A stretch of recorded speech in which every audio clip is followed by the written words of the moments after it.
በስመ አብ ወወልድ ወመንፈስ ቅዱስ አሃዱ አምላክ አሜን። ሰሙነ ሕማማት ዕለተ ሐሙስ። ኣብዛ ዕለት እዚኣ ጎይታ ዝፈጸሞም ዓበይቲ ነገራት ብዙሓት እዮም። ብጥቕሉ ኣብዚ ዕለት እግሪ ሐዋርያት ብትሕትና ዝሓጸበሉ ምድላው ፋሲካ ዝተገበረሉ፣ ድሕሪ ፋሲካ ድማ ስርዓተ ቁርባን ዝተሰርዓሉ፣ ኣብ ጌቴሰማኒን ካልእን ጸሎት ዝተጸለየሉ፣ ይሁዳ ንጎይታ ብምስዓም ኣሕሊፉ ዝሃበሉ፣ ጎይታ ድማ ብኢዳ ይሁድ ዝተተሓዘሉን ነዊሕ ናይ መጠቓለልን መሰናበትን ትምህርቲ ዝሃበሉ ወዘተ እዩ። ነዚ ግብሪ ጎይታ መሰረት ብምግባር ከዓ መምሃራን ነዛ ዕለተ ሐሙስ ኣብ 9 ዝተፈላለዩ ስያሜታት ሂቦም ይርከቡ።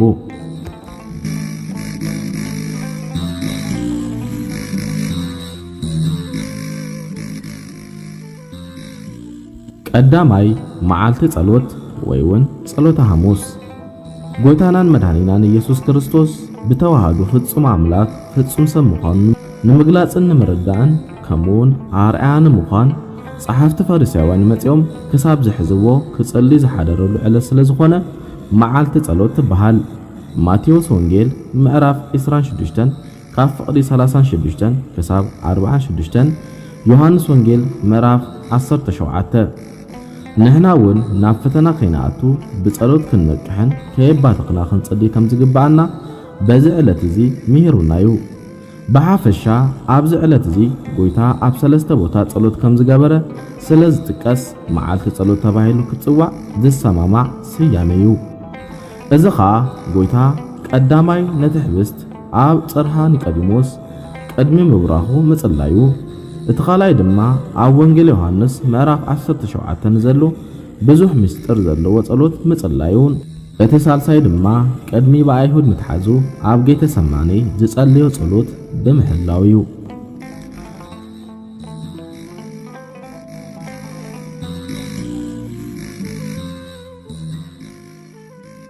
ካልኣይ መዓልቲ ሕጽበተ እግር። ጎይታ በዚ ዕለት እዚ ትሕትና፣ ፍቕሪ፣ ተኣዛዚ ምዃን ከምኡውን ትርጉም ኣገልግሎት ንኸረድእን ኣብነት ንምዃንን እግሪ ደቀ መዛሙርቱ ትሕት ኢሉ ተንበርኪኹ ዝሓጸበላ ዕለት እያ። ዮሐንስ ወንጌል ምዕራፍ 13 ካብ ፍቕዲ 12 ስጋብ 29። ስለ ዝኾነ እውን ካብ ፓትርያርክ ጀሚሩ ክሳብ ካህናት ኣቦታት በብማዕረጎም ኣብ መንጎና ተረኺብካ ናትናን ናይ ህዝብኻን ሓጢኣት ሕጸብ፣ ንሕና እውን ናትካ ኣብነት ብምስዓብ እግሪ ንሓጽብ ኣሉና እናበሉ ኣብ ኣጸደ ቤተ ክርስቲያን ዝተረኽቡ ካህናትን ምእመናንን ብቆጽሊ ወይንን ኣውልዕን ሰዓዱን ወዘተ ይሓጽቡ።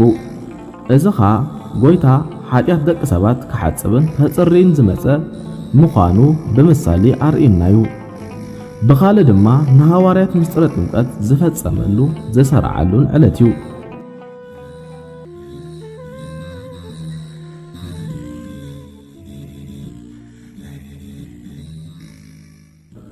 ሳልሳይ መዓልቲ ምስጢር። ካብተን 7 ምስጢራተ ቤተ ክርስቲያን እቲ ሓደ ዝተመስረተሉ ዕለት እዩ።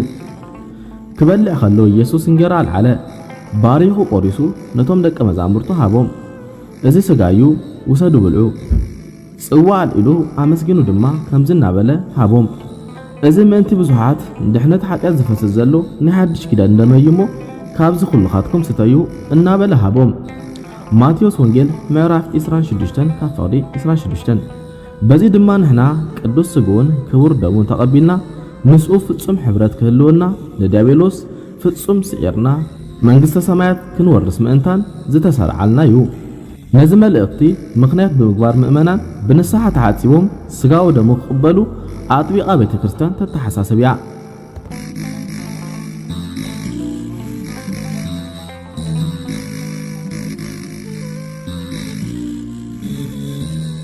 ራብዓይ መዓልቲ ሓድሽ ኪዳን። መስዋዕቱ ኦሪት ማለት ብደም እንስሳ ዝቀርብ ዝነበረ ናይ ብሉይ ኪዳን መስዋዕቲ ከም ዘብቀን ድሕነት አዳምን ደቁን ድሕነት ዓለምን ንርእሱ ዝተፈተወ መስዋዕቲ ገይሩ ዝቀረበሉን መስዋዕቱ ኦሪት ብመስዋዕቲ ሓድሽ ዝተተካኣሉ ዕለት ስለ ዝኾነ እዩ። ነቲ ጽዋ አልዒሉ እዛ ጽዋ እዚኣ ምእንታኹም ብዝፈስስ ዘሎ ደመይ እተገብረ ሓድሽ ኪዳን እያ። ሉቃስ ምዕራፍ 22 ካብ ፍቕዲ 20 ማቴዎስ ምዕራፍ 26 ካብ ፍቕዲ 27 ኪዳን ማለት ኣብ መንጎ ክልተ ወገን ዝግበር ውዕል መሐላ ስምምዕ ማለት እዩ።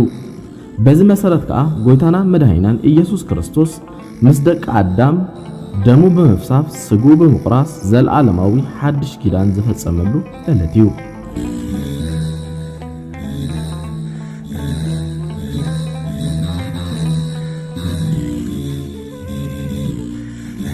ሓምሻይ መዓልቲ ነጻነት ካብቲ ብውርሻ ንኹሉ ደቂ አዳም ባርያ ዲያብሎስ ዝነበረ ዕዳን ናብራ ባርነትን ከም ዘብቅዐን ዳግማይ ክብርና ከም ዝተመልሰን ሓርነት ዝተኣወጀሉ ዝተረጋገጸሉ ዕለት እዩ።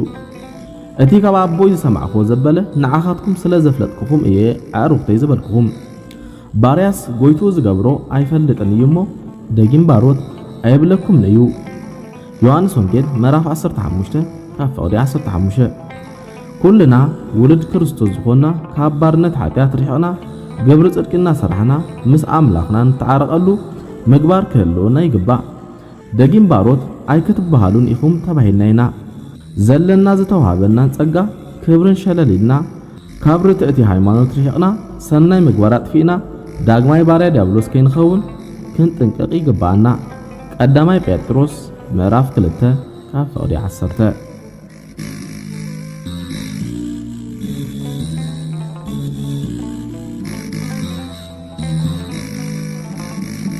ሻልሻይ መዓልቲ ምድላው ፋሲካ ኣብ ሰለስቲኡ ወንጌል ከም እንረኽቦ ኣብዚ መዓልቲ እዚ ድማ ምድላው ፋሲካ ተገይሩ። ፋሲካ ማለት ሓለፈ ማለት እዩ። እዚ ከዓ እስራኤላውያን ኣብ ምድሪ ግብፂ ኣብ ባርነት እንከለዉ ቅድሚ ሓራም ውፅኦም እግዚአብሔር አምላክ መልአኩ ልኢኹ ንሙሴ ነቢያት ነፍሲ ወከፍ እስራኤላዊ ሓደ ዓመት ዘይገበረ በጊዕ ሓሪዱ ንልዳት ገጹ ብደም ገንሸል ምልክት ይግበረሉ። ሽዑ መልአክ እግዚአብሔር አምላክ ንመቕዘፍቲ ሞት በኹሪ ተኣዚዙ ክመጽእ ከሎ ነቲ ምልክት ርዩ ንእስራኤላውያን እናሓደገ ንግብፃውያን ከም ዝቐዘፈ ተነገሮ። ነቢ ሙሴ እውን ንኹሎም እስራኤላውያን ነገሮም፣ ንሳቶም ከም ዝተኣዘዝዎ ፈጸሙ። ዘጸአት ምዕራፍ 12 ካብ ፍቕዲ 1 ስጋብ 5 ከምቲ ምሳሌኡ ብሉይ ኪዳን ደም በጊ ንመስዋዕቲ ዝፈስስ ዝነበረ ኣብ ሓድሽ ኪዳን ከዓ ኣማናዊ በጊ ባሊ ጎይታና ንርእሱ መስዋዕቲ ገይሩ በጃና ደሙ ኣፍሲሱልና እዩ። በዚ ኸኣዩ ትንሣኤ ጎይታናን መድኃኒናን ኢየሱስ ክርስቶስ በዓለ ፋሲካ ተባሂሉ ዝጽዋዕ። በመፍሳስ ደሙ ሞተ በኩሪ ዝተባሃለ ሞተ ነፍስ ኣርሒቁና እዩ። ገንሸል ፋሲካና ማለት ክርስቶስ ተሰውዩ እሞ ይብለና ኣብ ቀዳማይ ቆሮንቶስ ምዕራፍ 5 ካብ ፍቕዲ 7 ቀዳማይ ጴጥሮስ ምዕራፍ 1 ካብ ፍቕዲ 18 ክሳብ 19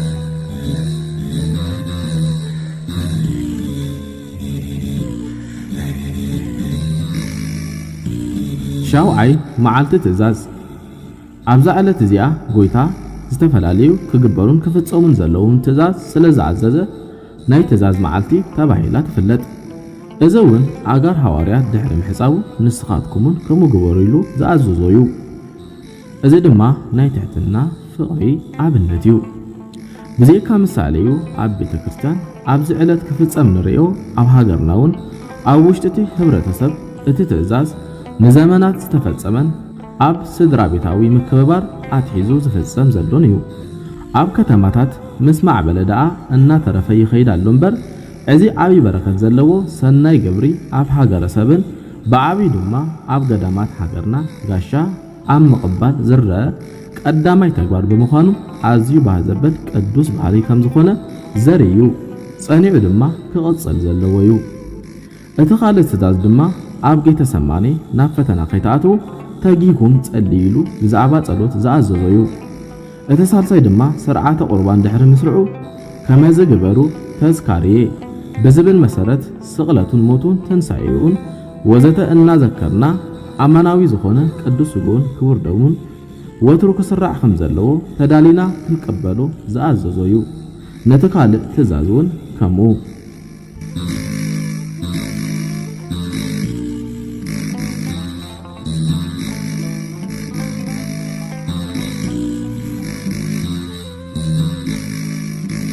ሻምናይ ሓመልማላይ ሐሙስ ኣብዚ ዕለት እዚያ ጎይታ ኣብታ ለምለም ዝኾነ ስፍራ ኣትክልቲ ከም ዝጸለየ ስለዝጥቀስ በዚ ስም እዚ ትጽዋያ ጎይታና ብዙሕ እዋናት ምስ ሐዋርያቱ ይኸይድ ብምንባሩ ይሁዳ ድማ ኣጸቢቑ ስለዝፈልጥ ናብኣ መሪሕዎ መጸ ጎይታ ግና ኣብዚያ ቦታ ብስልጣኑን ብፍቃዱን ከም ዝተተሓዘ ደጊሙ ዘረጋግጸሉ ከኣዩ ምክንያቱም ኩሎም ከም ሽፍታ ኣባተርን ሰይፍን ሒዞም ምስ መጹ ንመን ከም ዝደልዩ ሓቲቱ ንዑ ምዃኑ ምስ ነገርዎ ኣነየ ስለዝበሎም ኩሎም ኣድሕር ሒሮም ናብ ምድሪ ፍግም ኢሎም ከም ዝወደቁን ክሳዕ ዝፈቅደሎም እውን ክሕዝዎ ከም ዘይከኣሉን ዘግሃድላ ቦታያ ዮሐንስ ወንጌል ምዕራፍ 18 ጎይታ ከምቲ ብዕለተ ሰሉስ ዝገበሮ ሰፊሕን ዓሚቕን ኣስተምህሮ ብዛዕባ ምስጢረ ስላሴ ምስጢረ ስጋዊ ምስጢረ ትንሣኤ ሙታን ዝመሃረላ ዕለት እያ ዮሐንስ ወንጌል ምዕራፍ 10 ካብ ፍቕዲ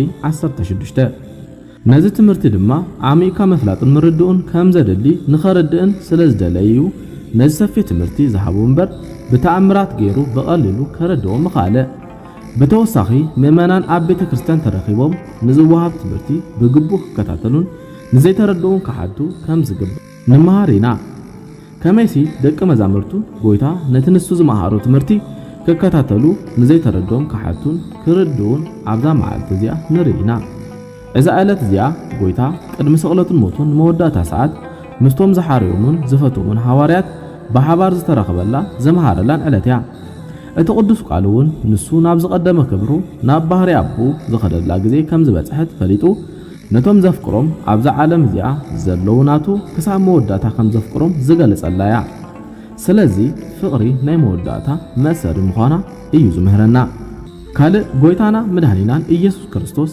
ናይ ኣይሁድ ጸሓፍትን ፈሪሳውያንን ሰዓት 3 ምሸት ወይ ድማ ሰዓት 9 ብኢድ ኣይሁድ ክትሓዝ ንርእሱ ኣሕሊፉ ዝሃበላ ዕለት እውን እያ ኣቐዲሙ እውን መን ከም ዝትሕዞ ይሁዳ እንታይ ዓይነት ምኽሪ ምስ ኣይሁድ ከም ዝመኸረ ዝፈለጠ ጎይታ ካብ ኩሎም ሐዋርያት ፈልዩ እቲ ሓደ ንጹህ ከም ዘይኮነ ኣሕሊፉ ከም ዝህቦን መጠንቀቕቲኡን ዝገለጸሉ እዩ እዚ ኸኣ ብፍቓድ ዝተተሓዘ ምዃኑ ዘርኢ እዩ ይሁዳ እውን ብመሰረት ዝገበሮ ምኽሪ ብስምምዕ ንጎይታ ኣይትሒዝዎ እዩ ነዚ መሰረት ብምግባር ድማ ነቲ ምልክት ሰላምን ፍቕርን ዝኾነ ሰላምታ ንኽፋእ ዕላማ ንጎይታ ኣሕሊፉ ንምሃብ ስለ ዝተጠቀመሉ ንሕና እውን ነዚ ንምዝካር ኣብ ሰሞነ ሕማማት ንሕድሕድና ኣይንሰዓምኒና ሊቀ ሐዋርያት ቅዱስ ጴጥሮስ እውን እዝኒ ማልኮስ ዝቆረጸላ ሰይፉ ናብ ሰፈሩ ክመልስ እተነገሮን ከምቲ ጎይታ ዝበሉ ድማ ደሮ ከይነቀወ 3 ሰዓት ኣብ ቅድሚ ሰባት በኣፉ ዝኸሓደሉን መሪር ንብዓት ብምንባእ ድማ ዝተነስሓሉን ዕለት እዩ